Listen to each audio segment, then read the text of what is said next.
নারায়ণগঞ্জের ফতুল্লায় সাবিনা নামে এক গৃহবধূর গায়ে কেরোসিন ঢেলে আগুন দিয়ে পুড়িয়ে হত্যা চেষ্টার অভিযোগে যা ও দেবরকে গ্রেপ্তার করেছে পুলিশ। শুক্রবার রাতে এ ঘটনায় একটি মামলা করেন ওই গৃহবধূর ভাই বেল্লাল হোসেন।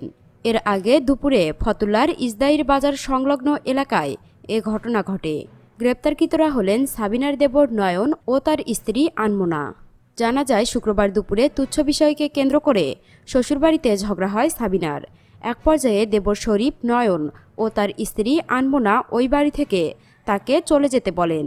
এর আগেও সাবিনা ও তার স্বামীকে বাড়ি থেকে বের করে দেওয়ার জন্য একাধিকবার ঝগড়া ও মারধর করছিলেন তারা। এ ঘটনার প্রতিবাদ করলে তার গায়ে কেরোসিন ঢেলে আগুন ধরিয়ে দেন তারা।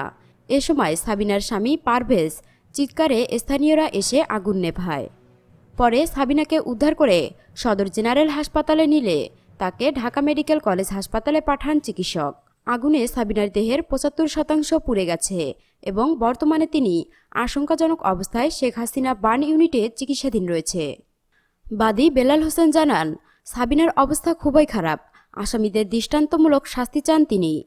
ফতুল্লা মডেল থানার এসআই নজরুল জানান, গায়ে কেরোসিন ঢেলে গৃহবধূকে আগুন দিয়ে পুড়িয়ে হত্যা চেষ্টার ঘটনায় দুজনকে গ্রেপ্তার করা হয়েছে। এই মামলায় আরেক আসামি শরীফকে গ্রেপ্তারের চেষ্টা চলছে বলে জানান তিনি।